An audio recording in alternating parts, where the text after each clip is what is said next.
The narrative of Miss Pauline Johnson and Felice Boudreax.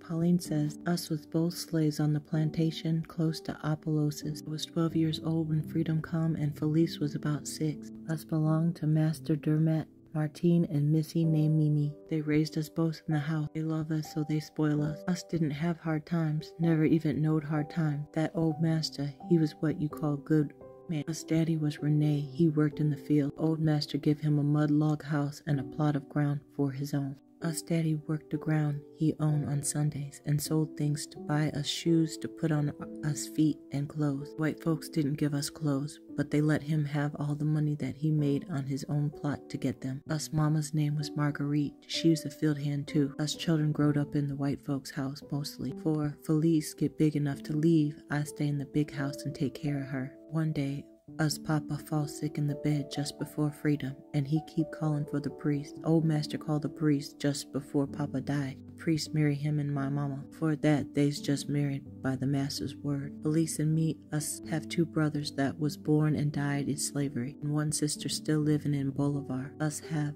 Bruno, Joffrey, Zaffrey. They goes to war. Them 3 dies too young. The Yankees stole them and make them fight. For they never done much work but wash dishes. They wasn't poor people, they used good dishes. Missy real particular about shining them dishes. And white people was good Christian people, and they Christianed us both in the old brick Catholic church in Opelousas. My godmother, she Maline Nessasaw. My godfather called Paran. On Sunday morning, us fix our dress and hair and go up to Missy's looking glass, see if we pretty enough to go to church. Goes to mass every Sunday morning and church holiday. We wears them things on strings around the neck for the good of the heart. They's nutmeg. Plantation was a big grand place. They have lots of orange trees. The slaves pick them oranges and packs them down in a barrel with moss. There was plenty of pecans and figs too. Slavery time, most everybody round Opelousas talk Creole. That makes the words hard to come sometimes. Us both talk better way than English. During the war, it was a sight. Every morning, Captain Jernet Banks and he men go horseback drilling in the pasture. The white lady take all us children to the drill grounds every morning. Us take the lunch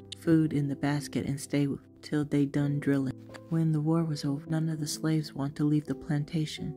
My mama and us children stay till old Massa and Missy dies, and then lives on the old Rib-Rib-Dim place for a time. Both of us get married in that Catholic church in Opelousas. As for me, it's most too long ago to talk about. His name was Alfred Johnson, and he's dead 12 years. Our youngest boy, John, go to the World War. 2 of my nephews die in the war, and 1 nephew can't walk now from that war. Felice married Joseph Boudreax. He dies, she come stay with me.